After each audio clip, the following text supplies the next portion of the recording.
451 degrees Fahrenheit. That's the temperature at which books will burn. But you already knew that if you had read Ray Bradbury's book, didn't you? Well, my name is Ty Blake. Welcome to Proclaiming Liberty, where we search for truth in history, theology, and prophecy. Now, every year around September, libraries and booksellers put out their banned book list, banned and challenged books. Now, I don't believe that any book should be banned. I believe an adult should be able to acquire and read any book that they wish. Many times communists, when they take over a country, they like to purge out certain books and burn them. We've seen that in the Bolshevik Revolution, of course. Nazi Germany, they burned books. Muslims, they burn books when they take over a culture. It is alleged that an imam said, if it doesn't conform to the Quran, then it needs to be burned. If it does conform to the Quran, we don't need it, so burn it anyway. And I think most people know that the Roman Catholic Church has a forbidden book list, a list of books that Catholics are forbidden to read. And strangely, up until about 60 years ago, the Bible was on that list. At Vatican Council II, check that out when they made the change, about 1963 or so. What is the truth about book banning? Now, first thing I like to say is, as far as banning books, is any list that does not include the Bible is somewhat dishonest. Because the Bible is the most banned and burned book in all of history. Not only have Bibles been burned, but people who possess Bibles have been burned. Wycliffe and Tyndale were burned at the stake for daring to translate the Bible into English. Number two, no book has ever been banned in the United States of America since 1776, contrary to popular belief. Some books have been challenged as far as being age inappropriate for school libraries and curriculum, but the book has never been banned whatsoever.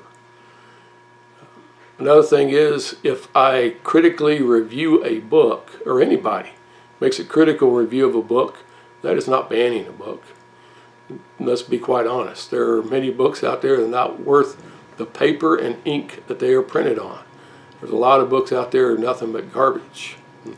And the fact is, nobody would even read them if they weren't on a banned book list. You take like certain movies that create controversy, movies not very good, so you hire some protesters to stand out front and protest the movie, and people become curious. Why are they protesting this movie? Let's go check it out. Or why is this book on the banned book list? Well, maybe I'll go buy one and see what it's all about. Another thing I want to talk about is, should Christians ever burn their own books? I don't mean that we have any right to take books from anybody else, but maybe you're a new Christian and you discovered that you have some books, magazines, or DVDs in your house that you shouldn't have for one reason or another. Back at the beginning of the New Testament church, there was a revival in a place called Ephesus, and Ephesus was a place steeped in the occult. And when the Christians or people were converted in that culture, they brought forth their works of witchcraft and burned them.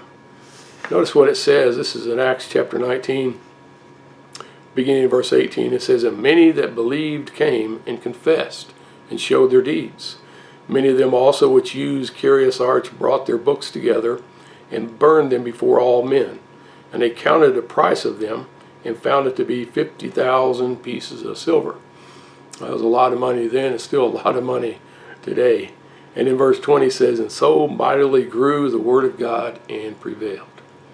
Now, I want to be clear. I don't believe in taking anyone else's book. If they want to keep it and read it, that's all their business. But you, as a believer, if you become convicted about a book or movie that you have, the answer is not to give it to Goodwill or put it in a garage sale. The answer is to trash the thing. Get it out of your house, and mightily will grow the Word of God in your home. It's just all part of spiritual warfare. So what do you think? Do you believe that certain books should be banned? What about books that have inspired serial killers? Do you think those ought to be banned? If you think a book needs to be banned, give me a title. Tell me what it is.